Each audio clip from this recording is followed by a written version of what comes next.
Judges 16. Samson went to Gaza, where he saw a prostitute and slept with her. The Gazites were told, "Samson has come here." So they surrounded the town and hid all night at the city gate, waiting for him to leave. They relaxed all night, thinking, "He will not leave until morning comes. Then we will kill him."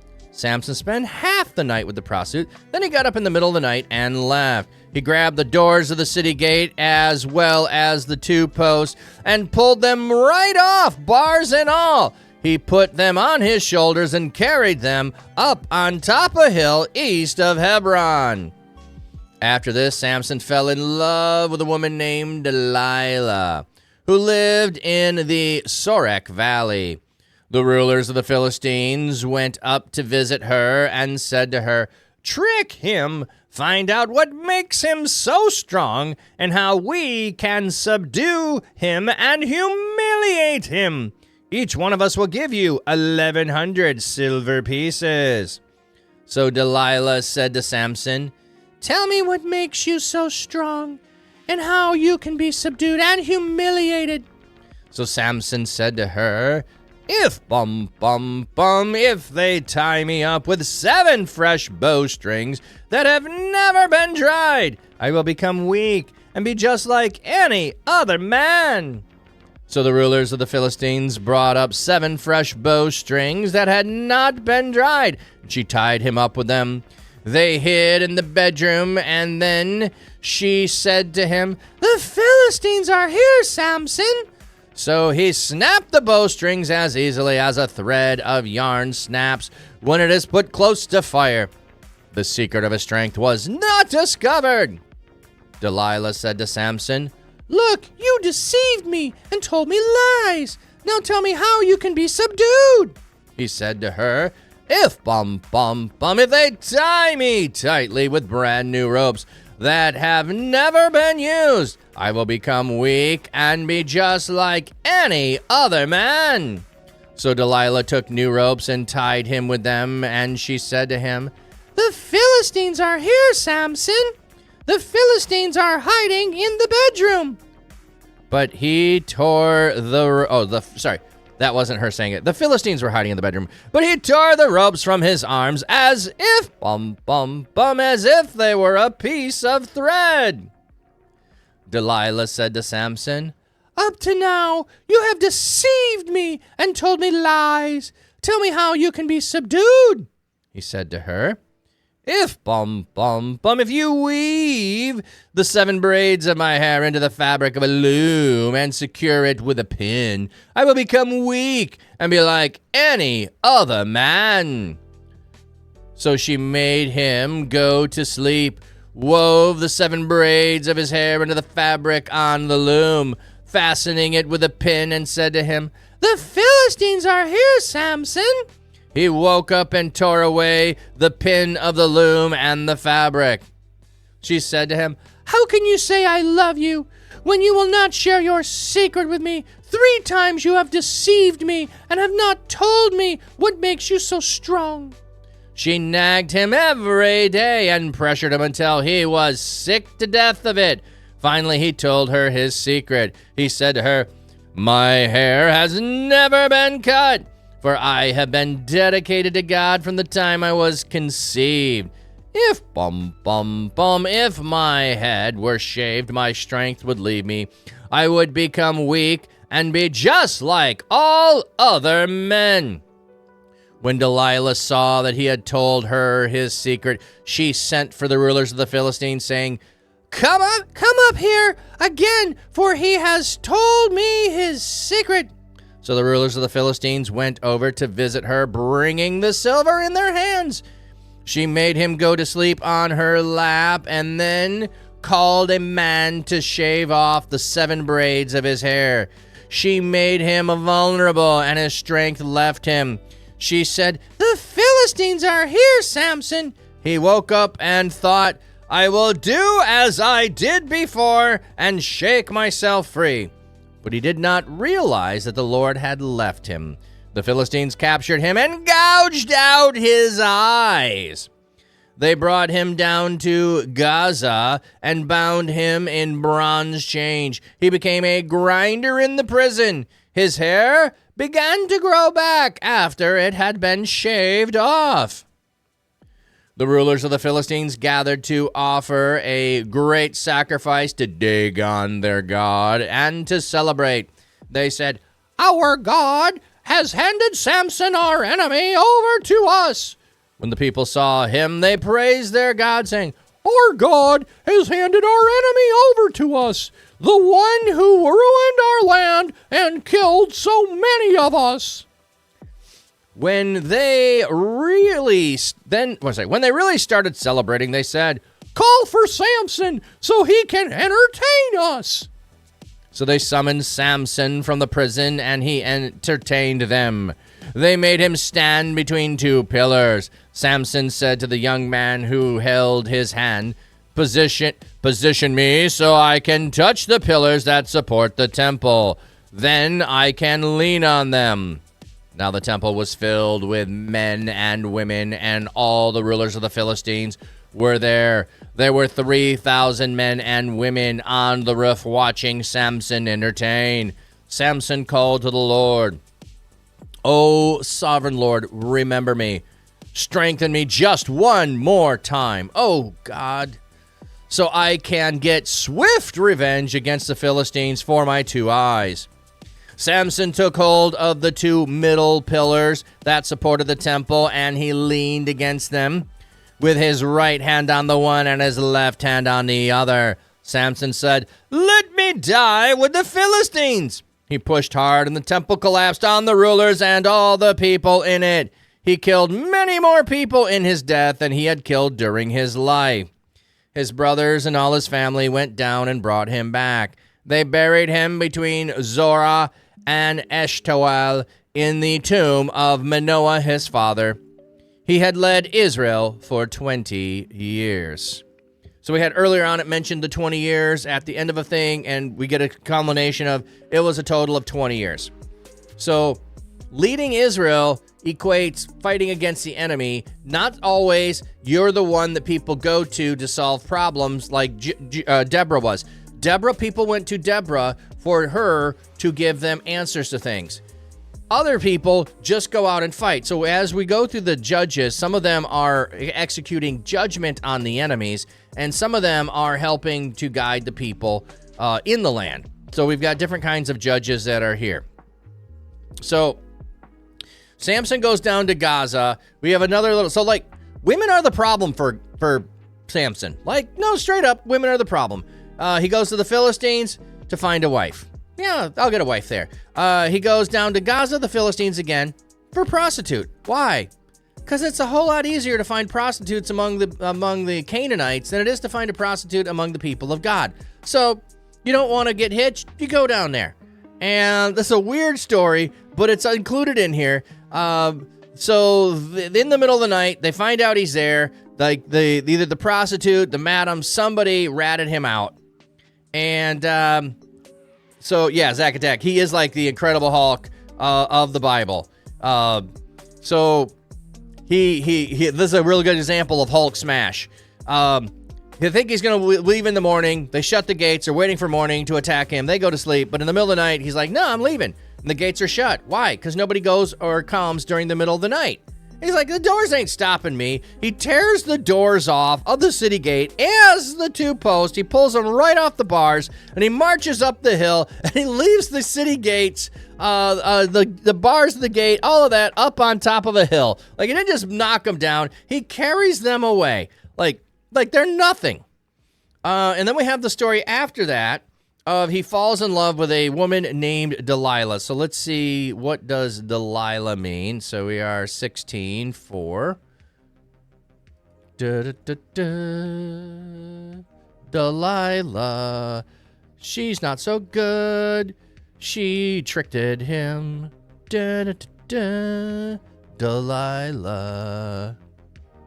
Feeble. Oh, that's hilarious. Psalms H 1807. Delilah.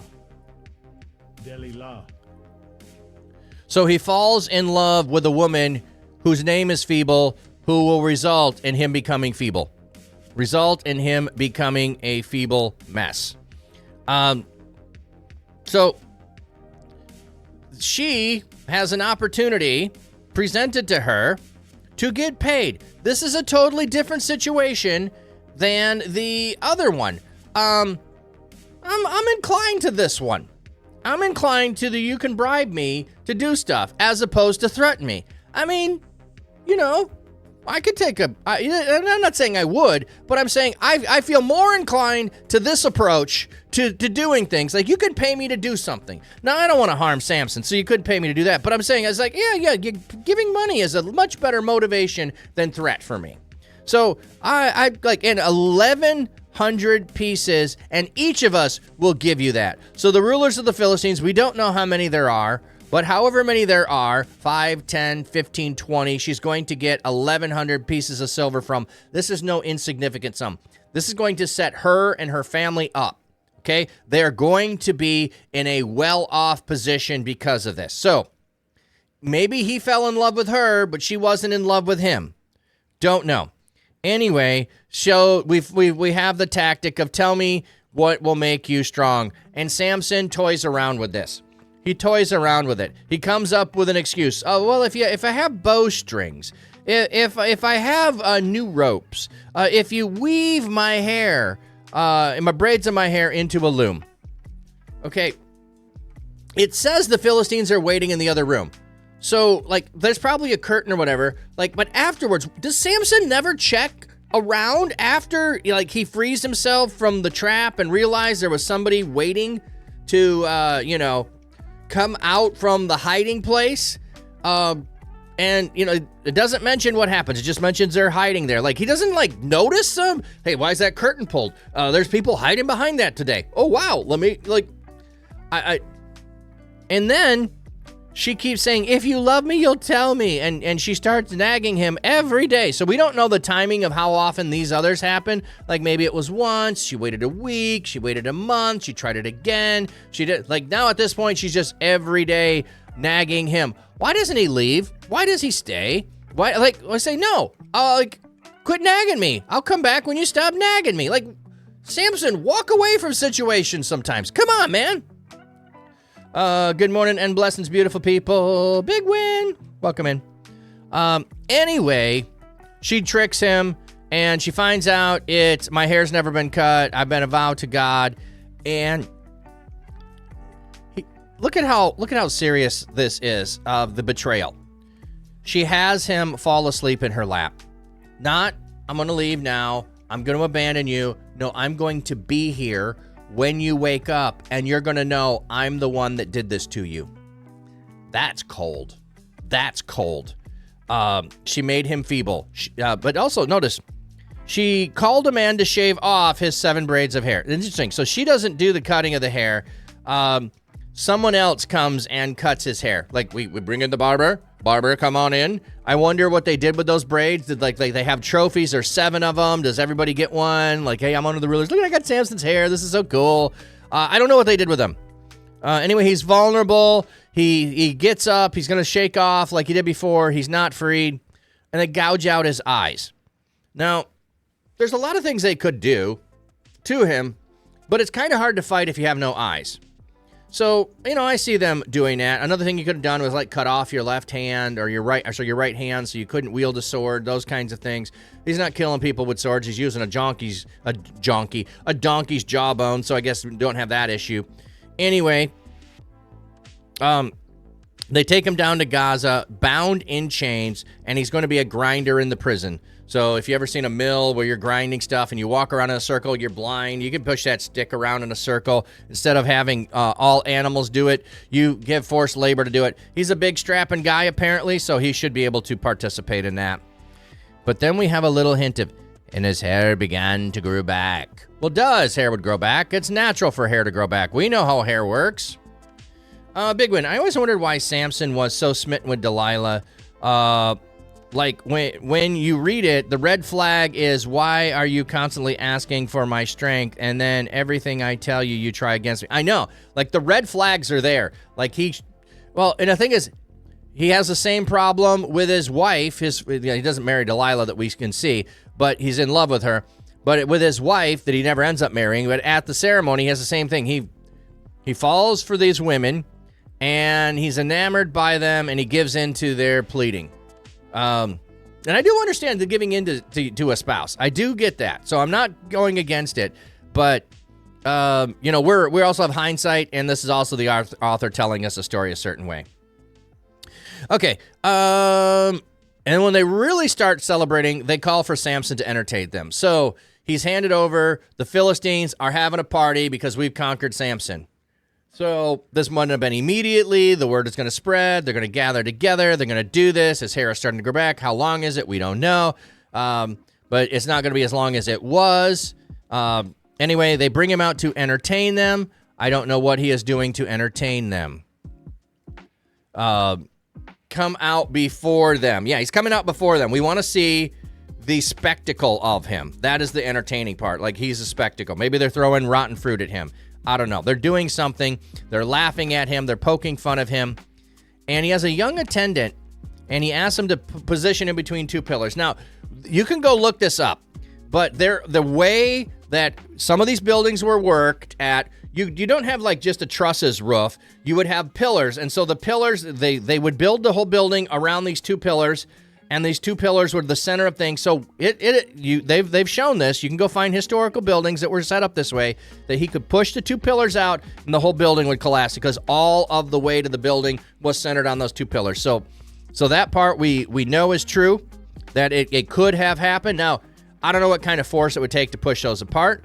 God is coming on him supernaturally, and so he knocks down the temple, but he prays to God and asks for power to be able to do this. Oh God, remember me, sovereign Lord, so I can have swift revenge against them. So, like, this is his MO.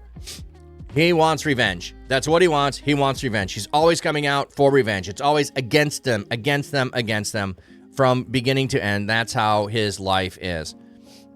So, this is not seen as him taking his own life, because he doesn't. The building does, but he is taking the lives of others, and he ends up being collateral damage. So he pushes hard against them. He killed more people in his death than he killed during his lifetime. That's an interesting statement. It said 3,000 men and women. Was it 3,000 men plus women, or is it just 3,000? We've had 300, we've had 30, we've had 1,000, so 3,000 will be greater than those that are listed. And his brothers and his family come, and they bring him back, and they bury him. That's so fitting, I feel. Like, his family didn't give up on him. His family knew that he was off doing all of this. His parents were probably very sad about stuff, didn't understand stuff. The angel of the Lord had prompted them to make him a Nazarite from birth, and all of that. Now, we never see that he drank wine. It doesn't say that. It doesn't have any of those things. But it does say that he touched dead animals, and so we have that. But Samson's story is very tragic, to say the least.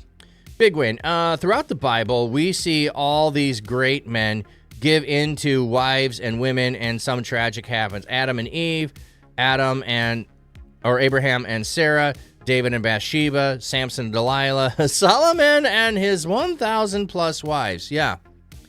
Well, there's more examples of that too, but it's not the only thing that we see people give into. It is just a common thing that does happen throughout the Bible. We just finished looking at Jacob and Leah and Sarah, and the giving in to the wives there to have children through concubines. Also, we see a giving in there. So that's a common theme. And frankly, I'll tell you the truth. My wife can ask me to do a lot of things that I will do that nobody else can ask me to do. Just saying. I will do a lot of things that my wife asks that nobody else could ask me, and anyone else asks, I'll say no. But she asked me, and I'll say yes. Oh, big win. No worries and apologies. I'm doing very well this morning. I'm doing very well. We got our readings done there. Any other thoughts on Samson overall? Anything that Samson, how are you doing?